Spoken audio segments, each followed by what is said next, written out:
തദ്ദേശ സ്ഥാപനങ്ങളിൽ നിന്നുള്ള സേവനങ്ങൾ വീടുകളിൽ എത്തിക്കാൻ ലക്ഷ്യമിട്ട് തുടങ്ങിയ വാതിൽപ്പടി സേവന പദ്ധതി നിലയ്ക്കുന്നു. ഭൂരിപക്ഷം തദ്ദേശ സ്ഥാപനങ്ങളിലും പദ്ധതി സ്തംഭിച്ച അവസ്ഥയിലാണ്. ചെലവിനായി നൽകുന്ന തുക കുറവായതിനാൽ സേവനത്തിന് സന്നദ്ധ പ്രവർത്തകരെ കിട്ടാനുമില്ല. പദ്ധതിയിലൂടെ നൽകാൻ ലക്ഷ്യമിട്ട സേവനങ്ങൾ മറ്റു സ്രോതസ്സുകളിൽ നിന്ന് ലഭിക്കുന്നതും വാതിൽപ്പടി സേവനം നിലയ്ക്കാൻ കാരണമായി. എം വി ഗോവിന്ദൻ തദ്ദേശഭരണ മന്ത്രിയായിരിക്കെ 2021 ആരംഭിച്ച വാതിൽപ്പടി സേവന പദ്ധതിയാണ് അകാല ചരമം പ്രാപിക്കാൻ പോകുന്നത്. സുരക്ഷിത ജീവിതത്തിന് അത്യാവശ്യമായ സർക്കാർ സേവനങ്ങൾ ഒരാൾക്ക് പോലും ലഭ്യമാകാതെ പോകരുതെന്ന കാഴ്ചപ്പാടിലായിരുന്നു പദ്ധതി ആവിഷ്കരിച്ചത്. വീടിന് പുറത്തു പോകാൻ കഴിയാത്ത കിടപ്പ് രോഗികളും അംഗപരിമിതരുമായിരുന്നു പദ്ധതിയുടെ പ്രധാന ഗുണഭോക്താക്കൾ. മസ്റ്ററിംഗ്, ലൈഫ് സർട്ടിഫിക്കറ്റ്, മുഖ്യമന്ത്രിയുടെ ദുരിതാശ്വാസ നിധിയിലേക്കുള്ള അപേക്ഷ തയ്യാറാക്കൽ, ക്ഷേമ പെൻഷൻ അപേക്ഷ, ജീവനരക്ഷാ മരുന്ന് എത്തിക്കൽ തുടങ്ങിയ 5 സേവനങ്ങൾ വീട്ടിലെത്തിക്കുന്നതായിരുന്നു പദ്ധതി.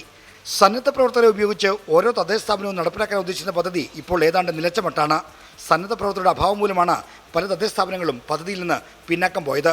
ചെലവിനത്തിൽ നൽകുന്ന തുക കുറവായതിനാൽ സന്നദ്ധ പ്രവർത്തകർ പദ്ധതിയോട് താല്പര്യം കാട്ടുന്നില്ല.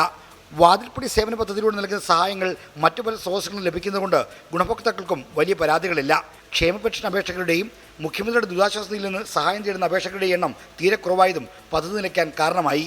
പദ്ധതി നിലയ്ക്കുന്നത് കിടപ്പ് രോഗികൾക്കും പുറത്തുപോയി ആവശ്യങ്ങൾ നിറവേറ്റാൻ കഴിയാത്തവർക്കും വലിയ ബുദ്ധിമുട്ടുണ്ടാക്കും.